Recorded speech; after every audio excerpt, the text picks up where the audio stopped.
You're listening to People and Profit, a podcast that focuses on elevating humanity through business, sponsored by Conscious Capitalism, Arizona. And now, let's hear from our hosts, Jeremy and Sarah. Well, hello, everyone, and welcome to another episode of the People and Profit podcast brought to you by Conscious Capitalism, Arizona. We're your hosts, Sarah McCraren and Jeremy Neese, and we are super excited to be talking today to Jerry Houston and Ginny McMinn, who and how they are elevating humanity through their business organizations, HPISolution and McMinn HR.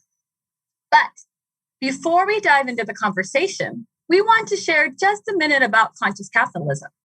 Free enterprise capitalism has served to lift more people out of poverty than any other socioeconomic system ever conceived, empowering social cooperation, human progress, and elevating humanity.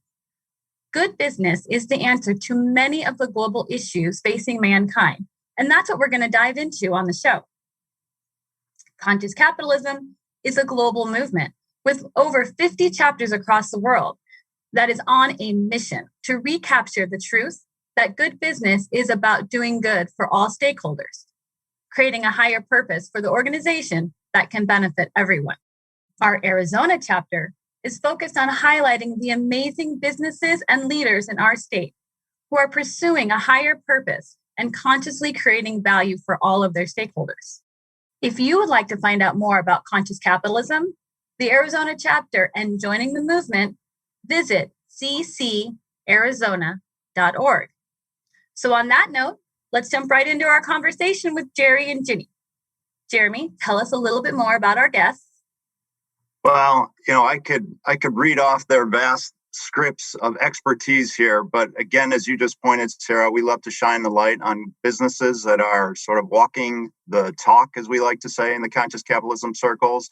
Jerry and Ginny are both long-standing members of our business community here, and I would love to have them share. Jerry, let's start with you, please. You've touched a lot of boxes in your career. Can you give us the highlights and what lands you here with us today? I was thinking, Jeremy, that when people talk about and introduce that way, it tells us that we've been around for a long time. And how do I make your long story short is the big issue, right? Yeah, that's right. I shaved my beard off, before we came on here in Father Time. I am so astonished at the connection with conscious capitalism tenets when I look at my business path, and not only my business path, but the people that I've attracted to my business over the last almost now 30 years that we've been around, 20 of those here in Arizona. And so when we talk about stakeholder orientation, or we talk about a higher purpose, or we talk about conscious leadership, and really the big one for me is conscious culture. And because culture drives the business. And when we go in and talk to organizations and see that there's issues, the first thing we begin to zero in on is culture. Because how the leadership, ownership, management of the organization feels about and reacts to their team has everything to do with how that organization then is going to present itself out to the community. That's not agree really more. Important. Absolutely.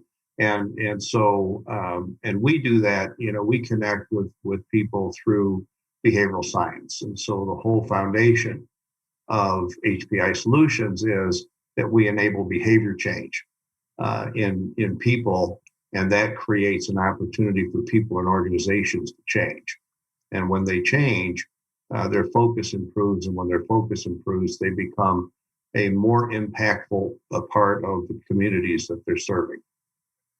That's fantastic. Well, given that we're the People and Profit podcast, that people element is obviously front and center in the things that we're excited to dig in deeper with you on.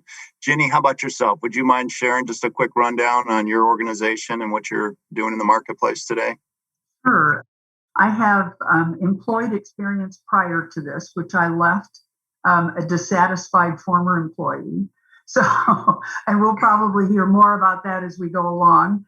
I provide through my business a whole range of human resources consulting and training I sort of geek out on HR. I have to admit, it's like my thing, but not because of the transactions that I can teach people how to do or do for them, or the projects or whatever. It's what those mean to that organization overall. I discovered HR because for economic reasons, it was the highest paying job in my hometown when I was looking. So I sort of happened into it. But what I discovered very quickly was that it's a field that, when done well, has the biggest opportunity to have an impact on the people within the business, and thence the business beyond that, as any other area of business. And my frustration as an employee was always about those other areas not fitting together. You know, when I was researching your organization before today, and I looked at the 4 pillars, and I thought, wow, these are my people. I've been frustrated because I was not able to find these people. So it really rang true for me. Making things happen in a way that enables people to enjoy work. One of my big projects this year has been working on a training platform for employees to be able to come and on demand pick up training for first line leaders, for example, for prevention of things that shouldn't happen at work. And I named that the Better Work Life Academy. And that sort of encompasses my whole philosophy about what I do. Not so much the transactions, but the impact those transactions can have. Wonderful. Well, we're grateful that you put material like that out there. Thank you. So, my pleasure. A quick question that jumps to mind, the last year for sure, as we kind of roll on to the 1 year anniversary of the first shutdowns, a lot of teams have been focused on how do we stay connected? How do we stay productive? Certainly lots of headlines for social unrest, lots of things for 2 HR-minded people who are helping teams navigate these times. What are some of the sort of the things coming off the news wire at your particular desks? What are you encountering right now in your businesses as you're helping people navigate these times? Well, the big focus for us in this first quarter of the year has been about engagement, or let's say lack thereof. Okay. Talk about disengagement, which I've called the new pandemic. All of besides the pressure, the normal pressure in businesses of getting people to do what it is that we need them to do to move us forward, getting a connection, a strong emotional connection between the leaders and the people on the team. There's also the issue of COVID. And COVID has wreaked havoc, needless to say. We've beat this drum to death, right? But it's true that we ripped everybody out of the businesses and put them at home with their children and their dogs, and we got to watch a dog ripping up a plastic cover to a newspaper the other day while we were on a business call. It's that sort of thing going on, and now we're beginning to shove everybody back into the offices, right? Because now, of course, COVID is over, right? Anything, despite what you've heard, I'm absolutely sure it must be, because companies are shoving everybody back into their offices now. And some of the employees are not connecting well with that. Some of the employees are resisting. They resisted going out, and now they're resisting coming back. And it's disengaging them because they're not connected. And the companies who are doing a hybrid of that, who are some people at home, some people at work, are struggling even more so. I just read another article this morning about that very fact, that they just now, how do I fit in? And if I'm at home, how do I get the same FaceTime and attention from my boss that the person in the office is getting? And on it goes. So that's a big issue to pay attention to. And it is a subset of what is happening out in the world. right? It's a subset of that movement. Jenny? One of the things that I've noticed, and Jerry and I have talked about this along with disengagement, is that the stress that we put our employees under during this period of time, asking them to produce in an environment that was not built for production, but was in fact built to feed the family and take care of the pets. And as Jerry alluded, we've asked our employees to do an awful lot, and most of them have come through doing a lot and trying their very best to do exactly what we want them to do. But at the same time, they've done too little of the things that are critical to their own health and to the health of their family units and to the health of their relationship with teams.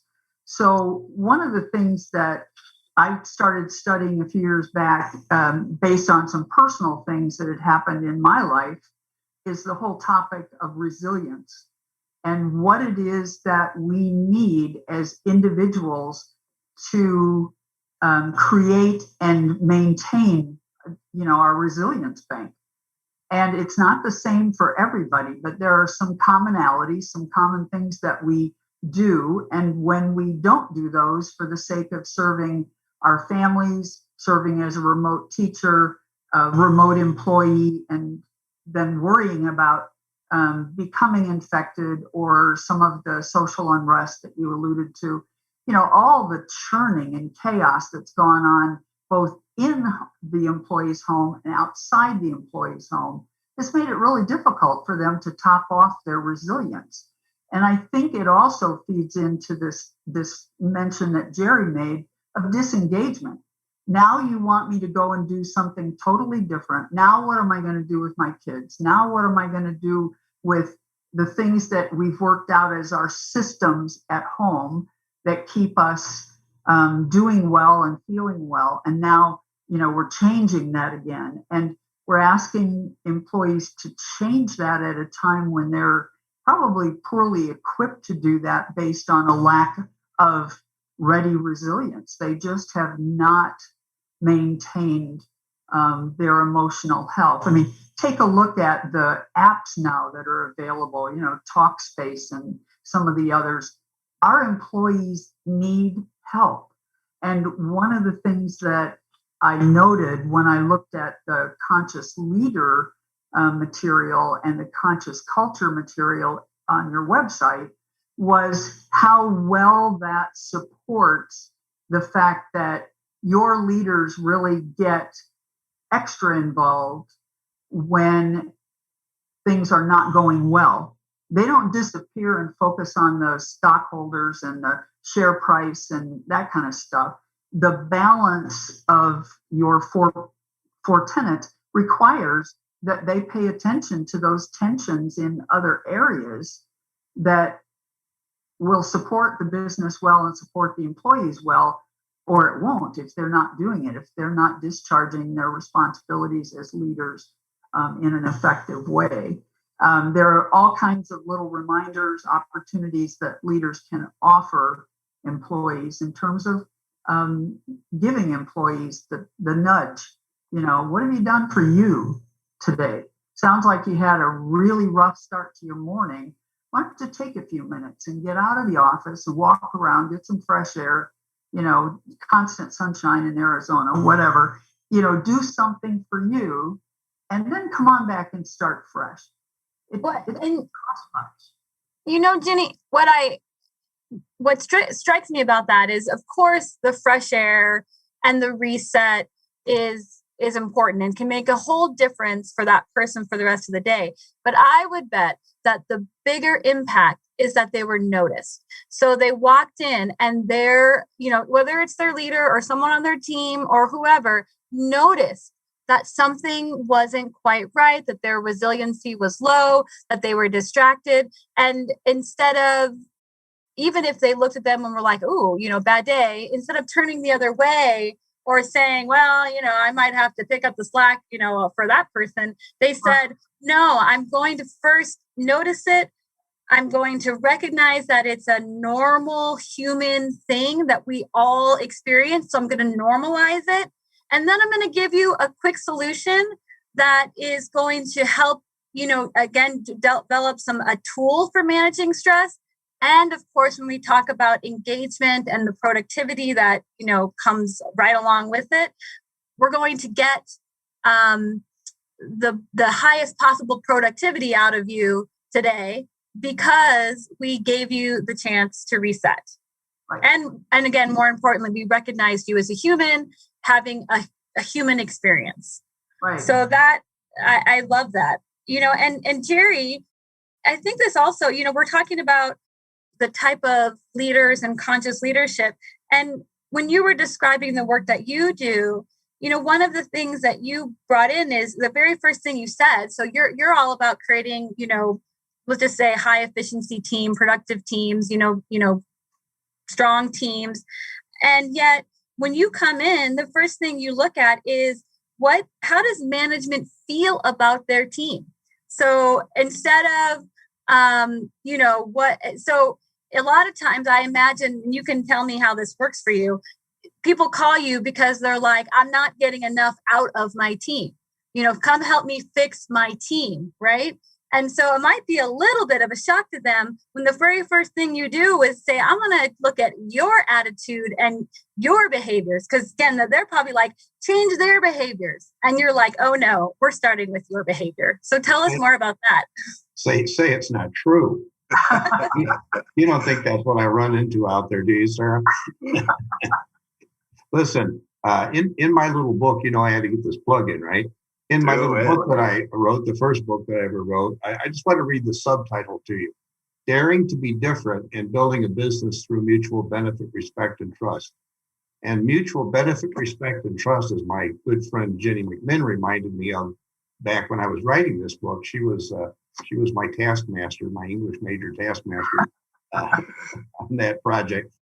One of the things that I believe in it. This is the one phrase that has stuck with our company for 28 years. That phrase. Why? Everybody has to benefit in the relationship. So it isn't all about what management wants or stockholders want or even customers, bless their little hearts, want. It isn't all about that. It's about mutual. It's about everybody getting something. Sarah, you said a huge word a little while ago, and that word was valued. Valued. I need to feel valued. Do I matter? Does it make a difference whether I'm here or not? If I'm at work or not. Absenteeism ties into lack of feeling valued, in my opinion. If I'm not important enough to be there, I'll stay home for whatever reason, right? So that's big. Another big part of that is respect.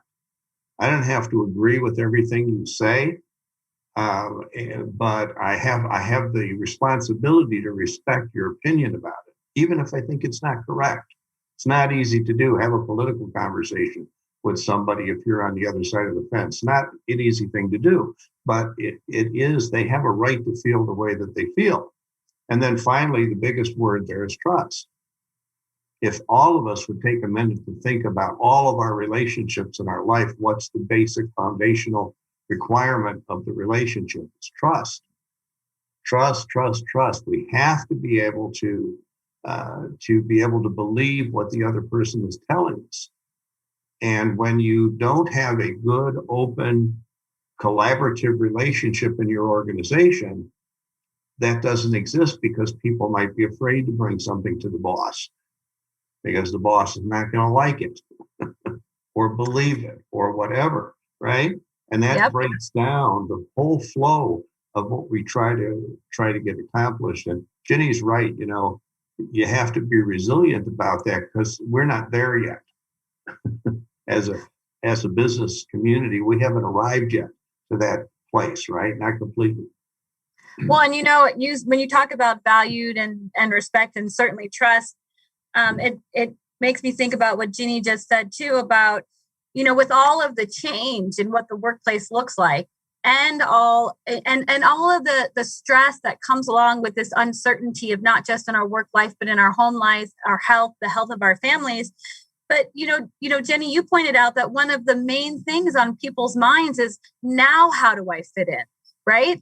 And I would guess that is something that is missed, like probably 100% of the time throughout all this change. We're figuring out, how to now do work, but then saying, but forgetting, how do people now fit in, and that making sure they see and feel how they now fit in is so crucial. So I don't know if you have anything more to say about that.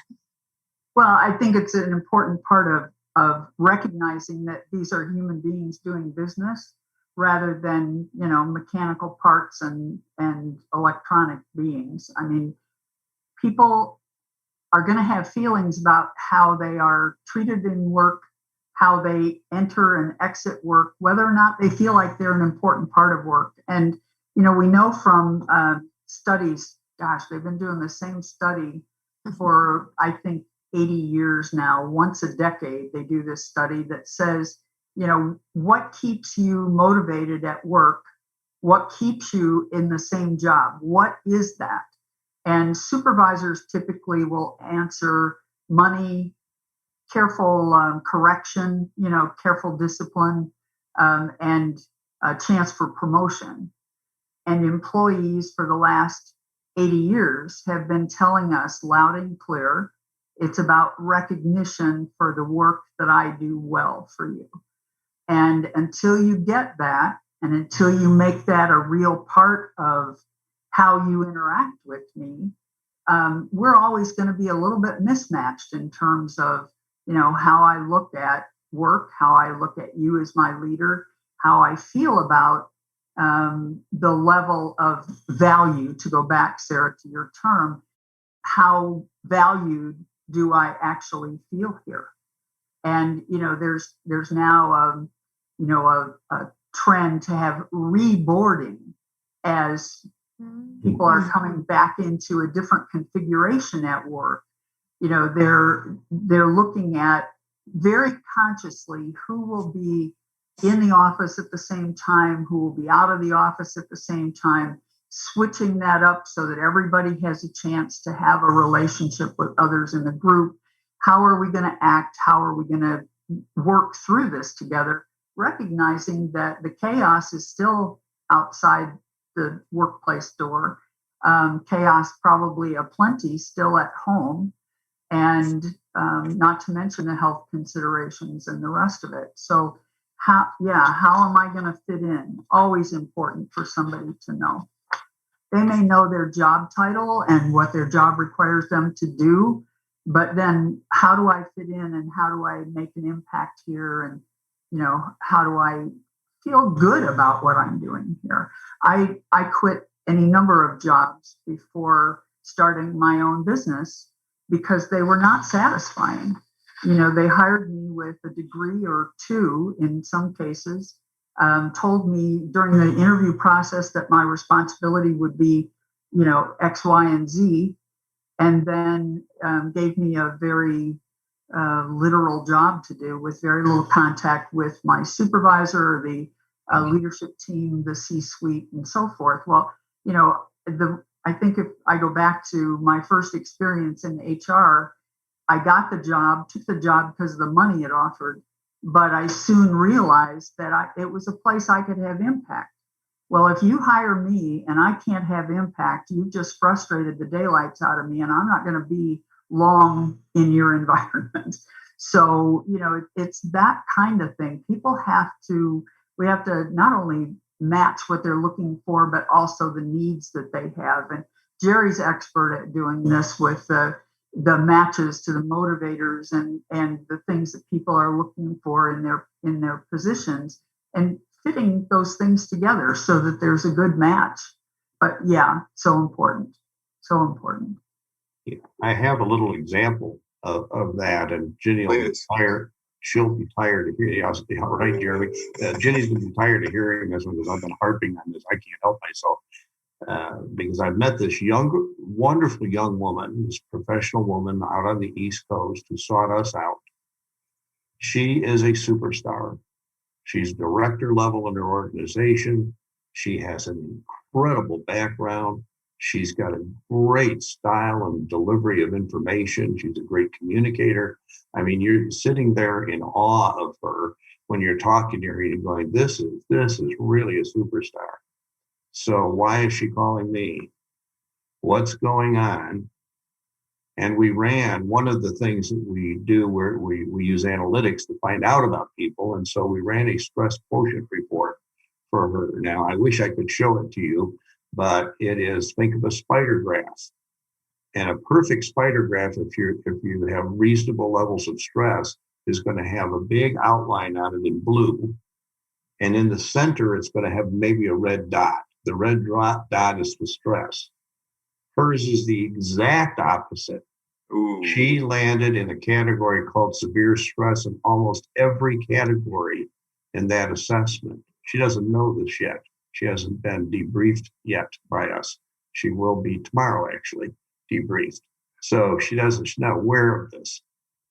She's working from home because of COVID. Her corporate center is in a city far away. She has management who preaches to her that think of this as it's your business. You own it, and you run it. You make decisions, and you drive the objectives that we're trying to reach, and you do it. And then they micromanage her to death. Do you think that she feels valued, trusted, respected? Is there any mutual benefit happening? She's so disengaged that I think it's too late, to be honest. I think it's too late. I think they're going to lose her. What a shame when you think of the talent this person brings to that organization. It's astonishing, right? And this is not an isolated situation. This is going on all over the place, right? Because we're not getting that idea that we're all here. Obviously, I can tell by looking at faces, that we're agreeing with this. So it's like singing to the choir, right? So that's what we're doing. But we all know it's true. And if we could get business owners and leaders to stop and think a minute about the human dynamics part of, Ginny talked about motivators. So what motivates me into action? What am I passionate about? So, my two highest scores, altruism. So I just love helping other people, and economic return on investment, right? Because without profit, which that poor little word's not getting any play here this morning, that word profit, without profit, there is no business. It doesn't matter how wonderful we all are. We're all essentially unemployed. Nobody told us yet, right? That's where we are. So we really need to think about that and think about I used to say when I was in private industry, and I was kind of grinning to myself when Ginny was talking about these wonderful jobs she had been in. I was in 8 companies in 24 years before I started this company.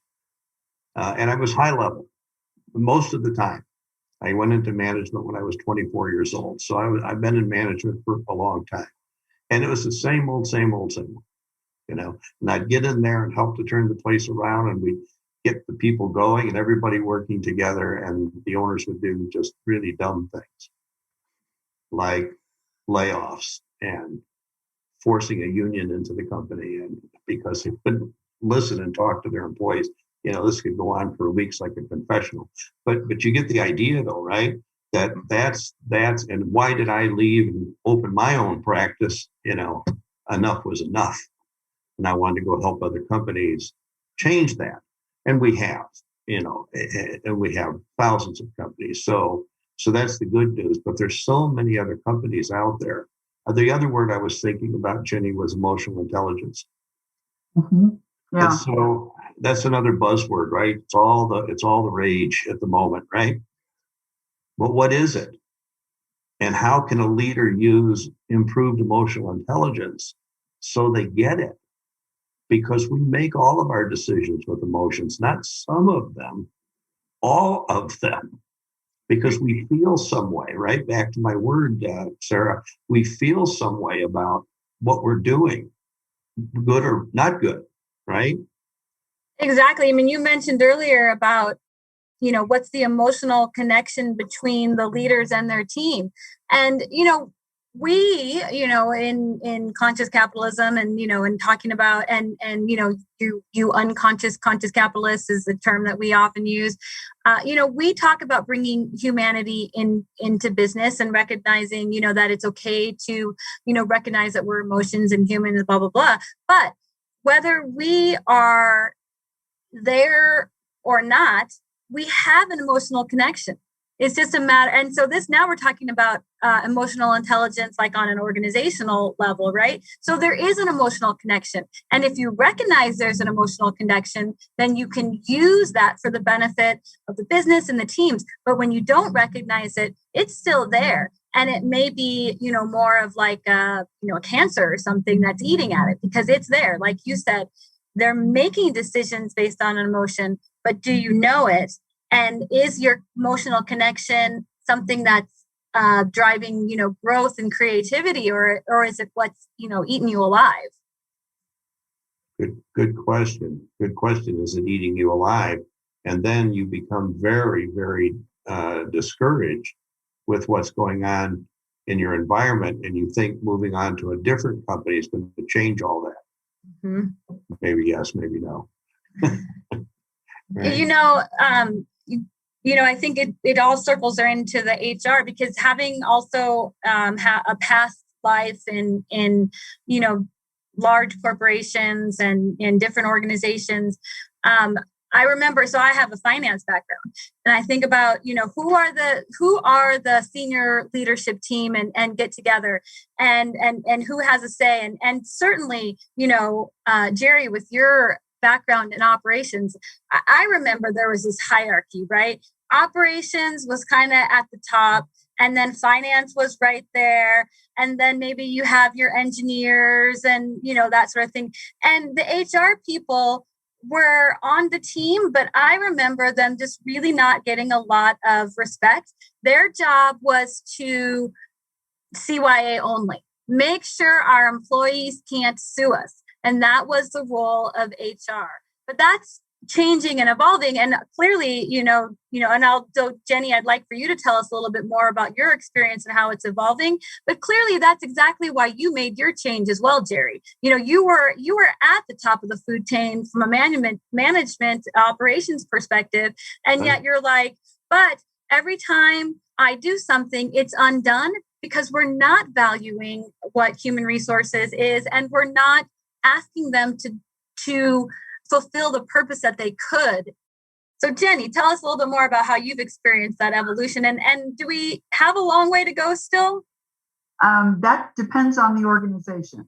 There is hope on the horizon from my perspective. But, through the years, I wanted to have an impact. I had lots to offer and wanted to bring those things to an employer. And like you said, there was not a lot of room for that. It was here, do the transactional stuff, get people on the payroll, off the payroll, make sure we pay them on time as they're leaving, all that transactional stuff, which is transactional, yes, and it keeps us out of trouble, yes, but it also has the potential to create an environment that frees people up to do other much more important things. If we do the HR stuff right, and it becomes routine and everybody knows how to do it, and we all keep track and make sure it happens, it frees up your HR team to do a lot more creative things.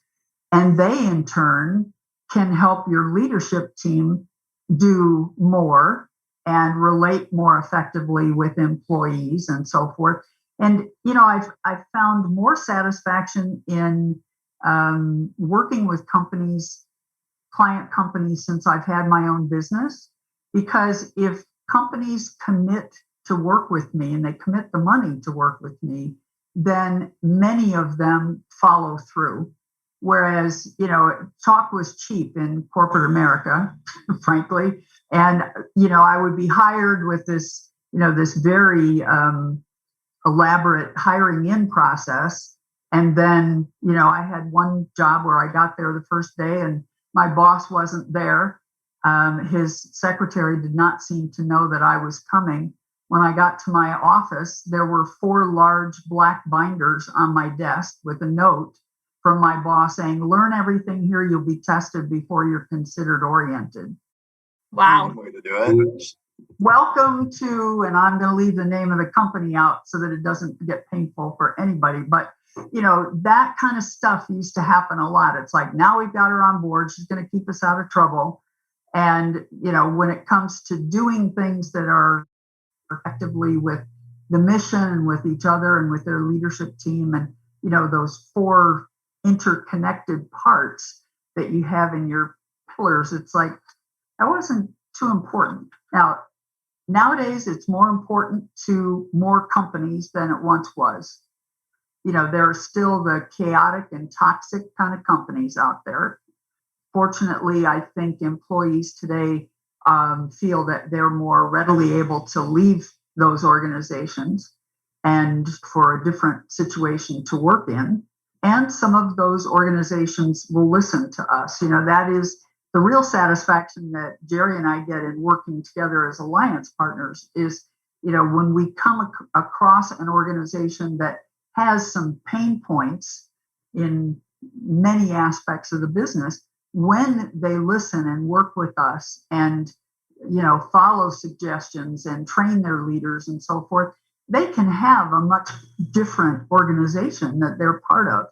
That's grease to my wheels, as my Southern grandmother used to say, because that is so much satisfaction to know that you really made a difference in the way that those people will experience work from now on, whether it's the executives who were frustrated or the employees who were frustrated.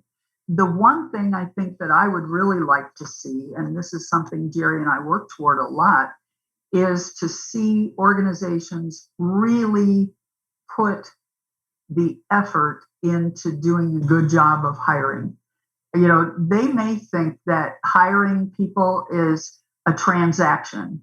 It's like we hire somebody, they don't work out, it's an employment at will state, they're gone. They see that as sort of a circular thing.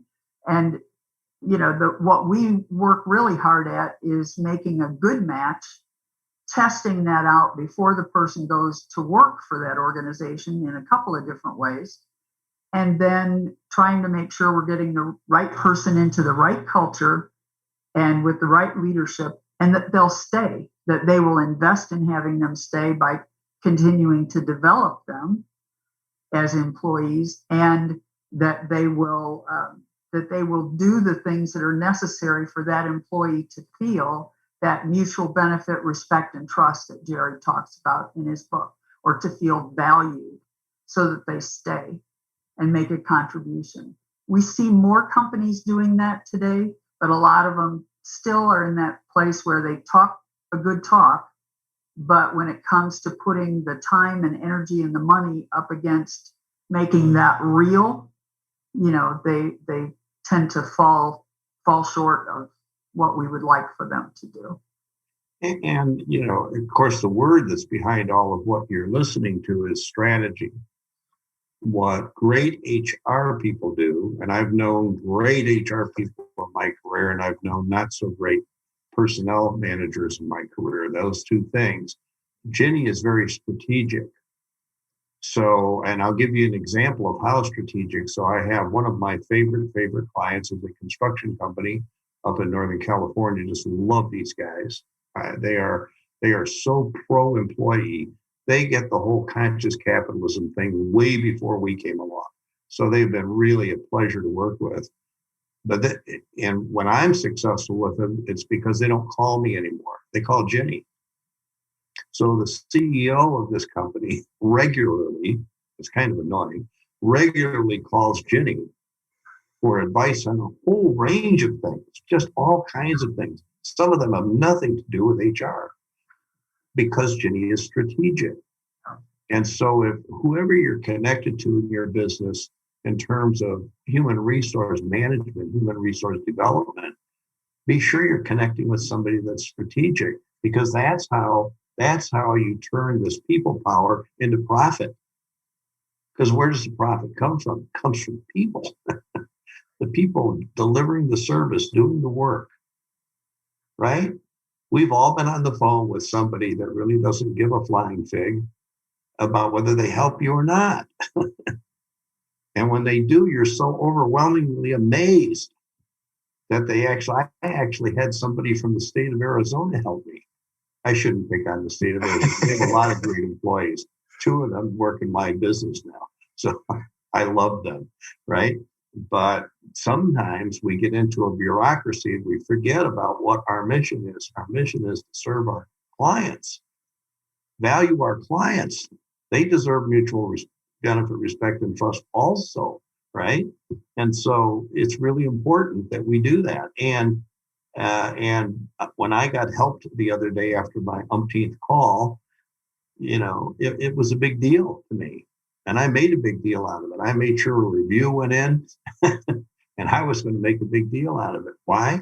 Because I want to value the person so the next customer they come along with, they apply the same idea, the same concept of, valuing. So you can create a culture in your own business, but you can create a culture around you as well with other people, right? No question. So I'm curious to kind of dig on that a little bit more. Absolutely, it starts at a high level strategy. I see great opportunity and I see great obstacles simultaneously right now when I look at business operators and key influencers showing up every day to the workplace. On one hand, I think one of the words that the business community has become close to or sayings is intellectual humility, because things we thought we knew last year have been completely turned upside down. We never thought we could function for a year with our team 80% remote. We never thought we could pivot in 3 months and chase new revenue streams, right? So on the one hand, we talk about resilience. Many of our organizations are flying high on their demonstrable resilience track record over the last year. Look what we've been able to endure and still have the lights on. And then at the same time, there's so much that you can take that open-mindedness and say, well, great, maybe we don't need to expand to that office. Maybe we can serve that different market segment that we've been nibbling around the edges for. So what I lead to is there's so much that business leaders are being confronted with right now. And then we talk about, as we sort of are re-onboarding our team, to be aware of they are resilience drained. They are actively coming in the door, or potentially disengaged just because it's feeling a little foreign. So what are some simple tools, techniques that people can bring to the office on a daily basis as they're started to sort of re-amalgamate their teams and take a look at their business with the fresh eyes of everything they learned about themselves last year? How do they translate that into good outcomes? So I want to tell another quick story about another client. I love our clients. I got to tell you that, they inspire me. So this is not a real big company, maybe 80, 90 employee company. And they had to shut down and they had to move everybody out of the office. They are an engineering company. So when I say move their technology home, I'm not talking about a laptop here. I'm talking about CAD equipment, all kinds of things. Right? So, but they pull it off. They get it done. People are not feeling good. They're worried. They're concerned about what's going to happen to their business. And so what does the CEO do? He decides he's going to proclaim Tuesday as Taco Tuesday. Now that's an overused idea, but okay, give him a break, right? So he does. And he could have just had Uber or somebody deliver to all his employees' homes these tacos. That is not what he did. He rented a chicken suit and he put a chicken suit on and he went to their homes. Can you imagine the lightness, the lightheartedness that he created in an engineering company? Now, no offense against engineers, but they can be a little bit of a dry bunch, right? Yeah, Sarah, sorry, right? They can, they're about facts and figures and data and all of that. So it was just an amazing thing. And he changed the whole tempo of what was going on. That's culture. That's leadership. So now when he asks them to do something that's impossible, as you point out, or different from the way they've been operating, they do that. And guess what? They have a 2-year backlog of work. Wow. Their biggest problem is finding qualified people. That's their reward as a group for what they're doing. And that's a great example. It's the little things that can be so galvanizing. Absolutely. Just another quick suggestion. Instead of going back into the office and settling back into the same routines, I would consciously break that. I would set up some different kind of start to the day, some different way that we're going to communicate with each other and get employee input on that. How do you want to do this? I mean, we've gotten through the world's worst year plus with all the pressures we've had and all the other things going on outside of work. And, we still got some pretty incredible things done, all things considered. And so maybe we can do something different here instead of just falling back into line with our pre-pandemic kinds of approaches to things.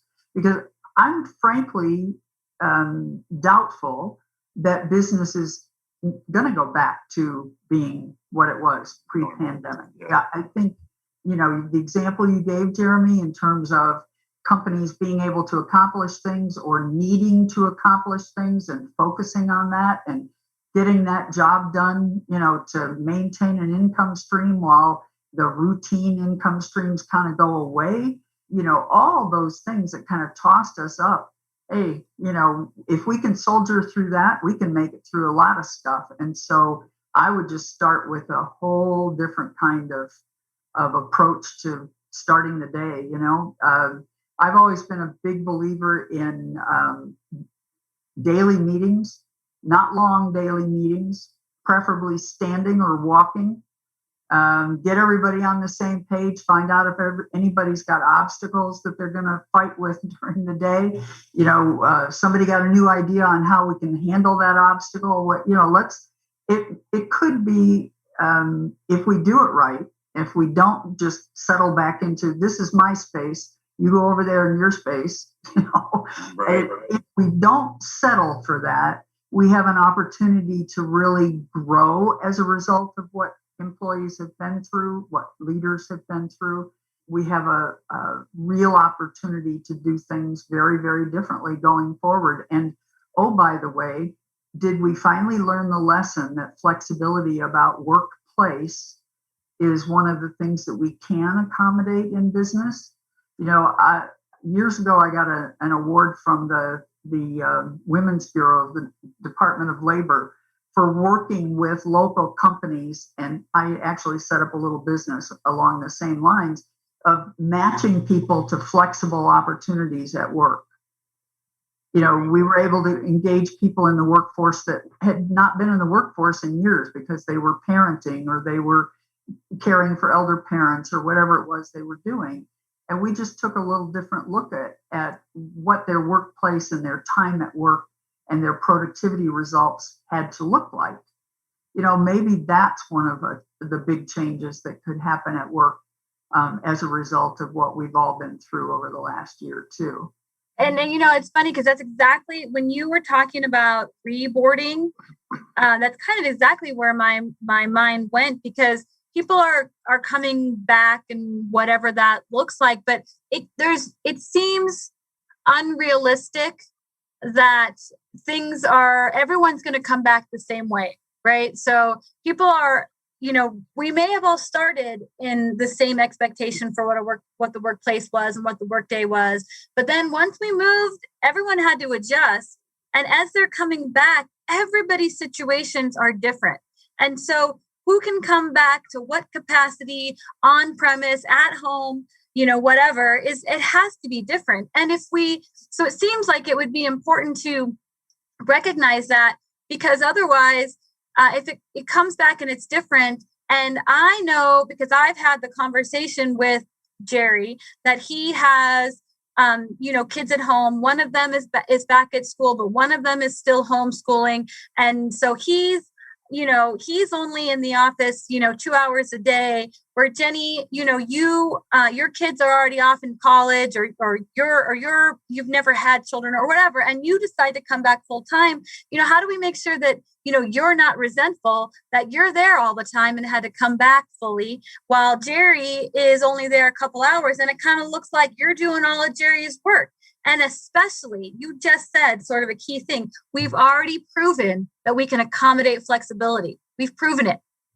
So we've got to take all that into account, right? I mean, are you consulting with people on how to come back and those realities? How about this? I said to a client the other day, I said, why don't you ask your people what they think?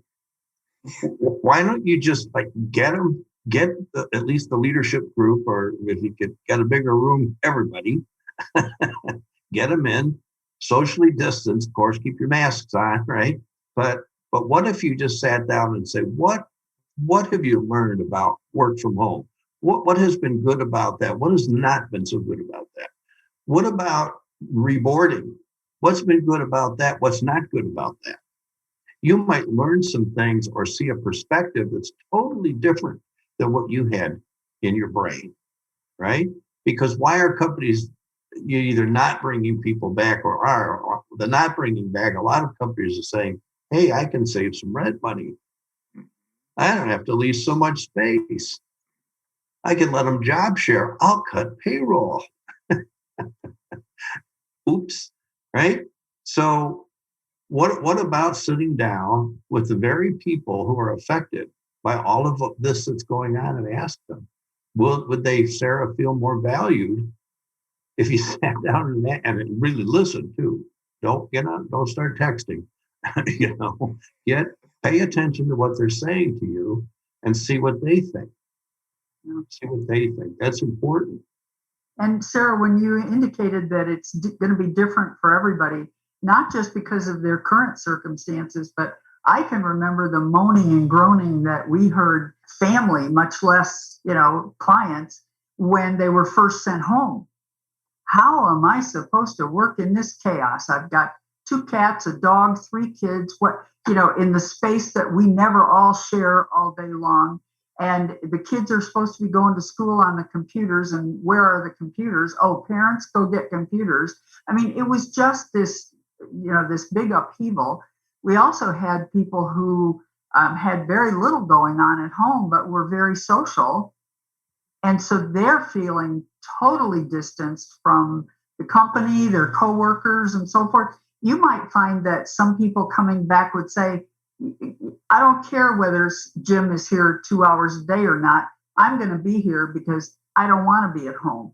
I learned something about myself, and I wouldn't mind leaving early on Friday, but for the most part, I'd like to work around other people and interact with other people most of the day.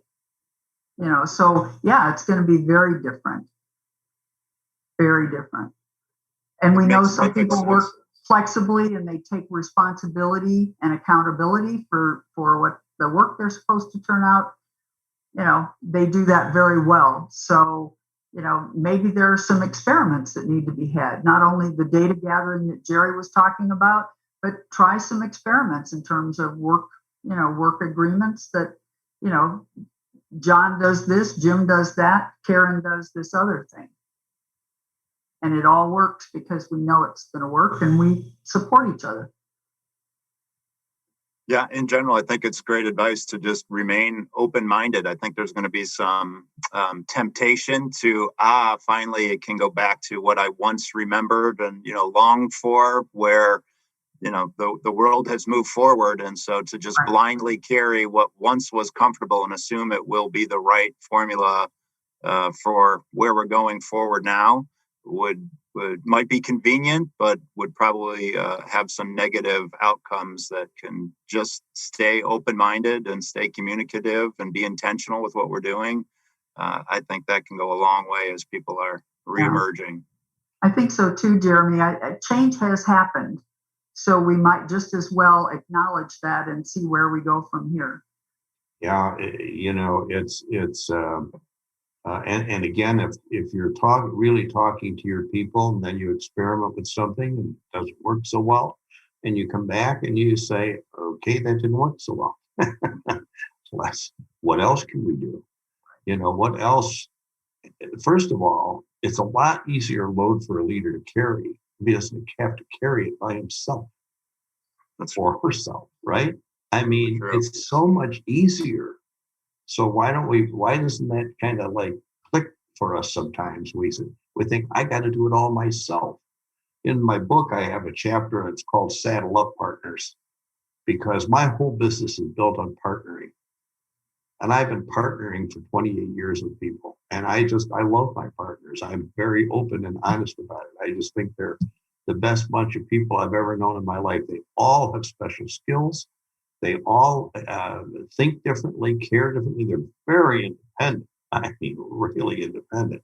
So it's like herding cats, but it's okay, because the outcome of that is this kind of thinking, Jeremy, that you were talking about. It's this, wow, maybe we could do this a different way. We could spin this in a different direction, and it could still work. If you would have asked me 10 years ago, if you would have said, you guys are going to do all of your training and development online. Now, I'm not young. In my 70s, not the most tech-friendly guy in the world. And we're going to do all of our training. I'm an up in front of the room trainer most of my adult life. We did 100% of our training online last year. And it worked. And in some ways, it worked better than live. I don't know why that is exactly. I'm not challenging it. It's working. Yeah. People are getting what they need to get in their movie, just like we're doing this. The last time I was on Sirius Radio, I was in the studio sitting next to the person. Well, that's not the way we're doing it today, but it's still working, right? No question. Well, as often happens, we burn through an hour faster than we can even conceive. Is there any parting things you would like to share without risking going down too far another rabbit hole, as much as we'd like to? Any parting comments, Jerry, Jenny? I was just going to comment to the effect that I'm really glad that that I've had this introduction to conscious capitalism and been able to see the tremendous alignment that there is between the way I've evolved and the way I think and feel about work, and the fact that there's a whole group of people out there who are, generally on that same page. I just think that's wonderful. And I think it bodes well for business in the future, frankly. Let's hope so. Absolutely. And Diane Janowski has been thumping on that drum with me for some time. And so I'm really glad that she was persistent, because I'm really glad to have been here too. And I love the concepts, the ideas, and the terminology that you're using, that it should be conscious. And that's, I think, what we in the consulting industry need to do, is to bring it up to that conscious level with our clients even more. That's fantastic. Well, we thank you both so much for making time.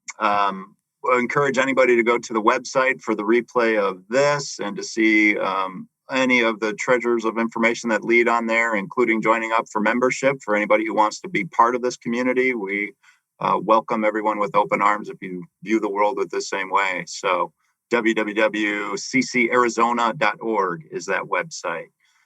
Again, Jenny, Jerry, thank you so very much. Sarah, pleasure as always. Yeah, of course. And I think it's very important. I have one last thing to say. We didn't give the proper plug to the book because we gave the subtitle, but not the title. So Jerry Houston's new book, The Eccentric Entrepreneur, came out last October. So hot off the presses relatively.